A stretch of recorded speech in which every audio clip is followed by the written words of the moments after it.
You might want to look into a man named James Capers. They say he's from Bishopville. Now, I've been here 40 some odd years and never heard of James Capers. So I started looking into it. Found enough information there that I knew I had to find out more.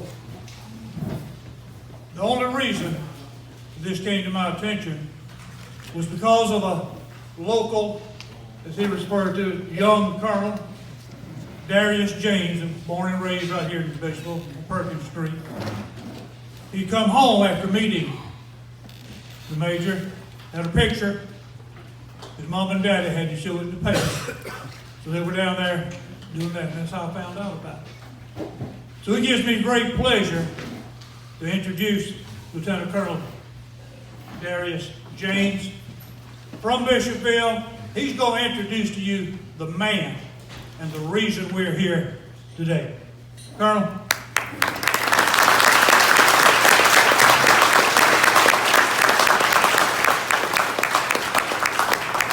Morning. Morning. I've been given the task of talking about who this great man is and why we're here. And I'm not going to talk too long because there are some individuals that have served with him from various times throughout his career. But the most important thing I want to bring from this is he's one of us. And I grew up in Bishopville, as most of you all knew.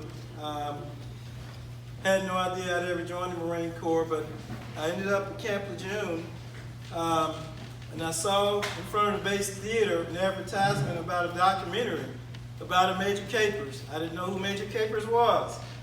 So I went back to my office, Googled it, and I told my boss that I was actually going to go to this documentary to find out something about this Major Capers.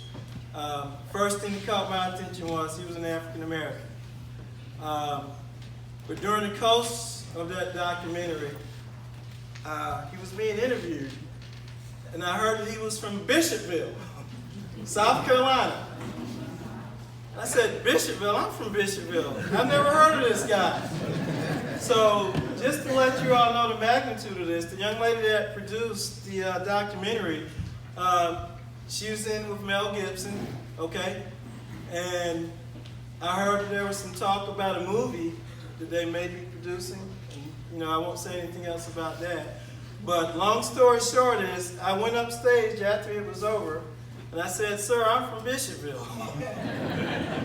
And he gave me the look, and I said, I'll be talking to you again sometime. And I had no idea that I'd actually ever be seeing him again. But Black History Month, a few months later, February, maybe 9 months later, my good friend here, Major Melvin Burch-Bynum from Jacksonville, they did a PME, well, what we call professional military education. In other words, the officers took some time out to recognize an African American that had done some outstanding things. They showed the documentary, and I was able to speak with Major Capers afterwards. And I asked him, would he have a problem if I let Bishopville know that we had one of ours that had done so much and received so much recognition, that we could let them know so that we could see what our community could do? And he said, sure, son, not a problem. And this is where it all began, everyone. This is where it all began. And to tell you a few things about him, first and foremost, you see his bio there, but I encourage anyone to read his book. Okay, I don't have a copy up here with me, but it's Faith Through the Storm. Read his book. I've read hundreds, probably a couple thousand books in my lifetime. This is perhaps one of the best books I've ever read in my life. It's a love story. It tells men how to treat their wives. It talks about combat. I've seen combat myself a few times, but nothing in comparison with what this gentleman has done. But more than anything, I can tell you, Major Capers is family. And for those of you all that don't know his story, he left Bishopville many years ago because of some injustices that were done to his father. And, you know, I can tell you all about injustices myself. Coming from Bishopville, going to the University of South Carolina, nobody knew anything about Bishopville other than Lizard Man. Then in the Marine Corps, going through OCS and everything, no one could not understand why I had this Southern drawl. They thought I was a little slow. They thought all Southern officers were slow, but lo and behold, here I am today, a Lieutenant Colonel, right?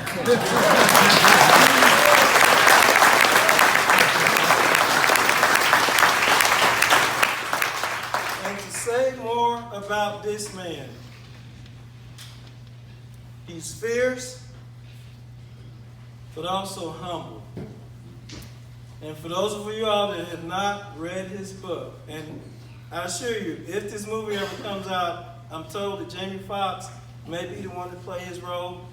I don't know that for certain, but he's been on magazines, television.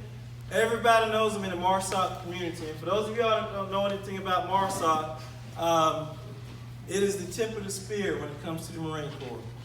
The Marine Corps does not do what the Army does. The Marine Corps does not do what the Air Force does. And the Marine Corps does not do what the Navy do.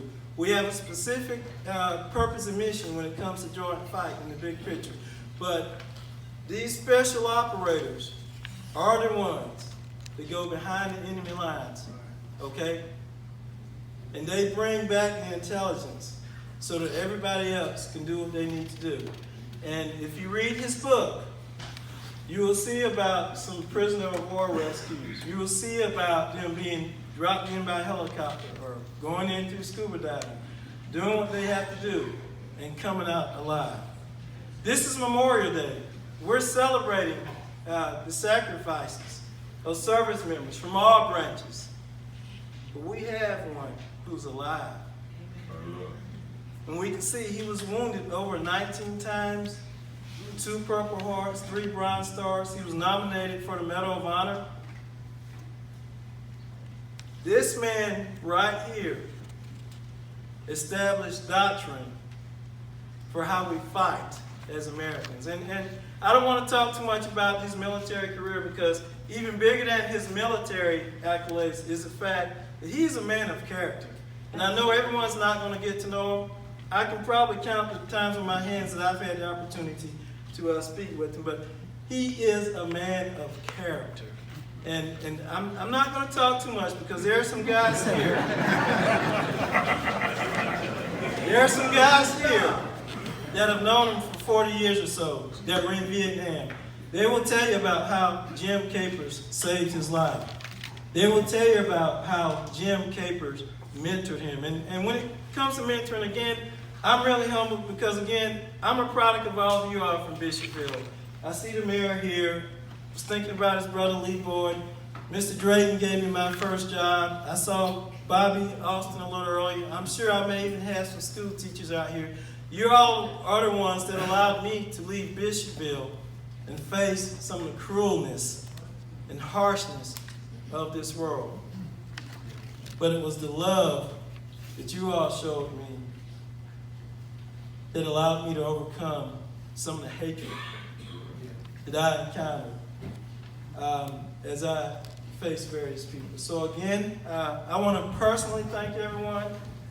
This man, I can't say enough about him, but I do want to encourage everyone to read his book, because I'm reading it right now myself, and I've never seen anything like it. From watching that documentary, I've never seen anything like it. And I owe this gentleman a lot myself, because after that first, actually February, I told him that I'd be getting promoted in March, and I asked him if he could take the time to come do it. And he said, "Son, we'll see." And I told my mom and dad, and you all know my mom and dad, especially my mom. I said, "My wife and a gentleman from Bishopville, I want them to pin me on." And I was blessed to have this great American to pin me on. Now, this gentleman can tell you more about an American than I can. I've been shot at. I've been to Iraq a couple of times. You know, I've been a company commander a couple of times over there as a logistician, not as a special operator, but still. I know what it's like to sacrifice. I know what it's like to spend time away from my family. But more than anything else, I know where my roots are. And I know that rural towns in this great country of ours, we have so much diversity in the United States, so much to celebrate, so many good things that go on that don't go unheard of. So we do want to give credit to this great American today. And again, why are we here? Because he is family. And you all will hear a little later. Again, I know I said I'm not going to talk long. I'm not going to talk long because we have greater things to do. But there are Marines that have served with him that are from Florida, Oklahoma, Minnesota, and they're all here because this man mentored them. And when we talk about mentoring, yes, like I said, the irony of this story is the place that drove him away welcomed him back home. And to me, that's a beautiful testimony.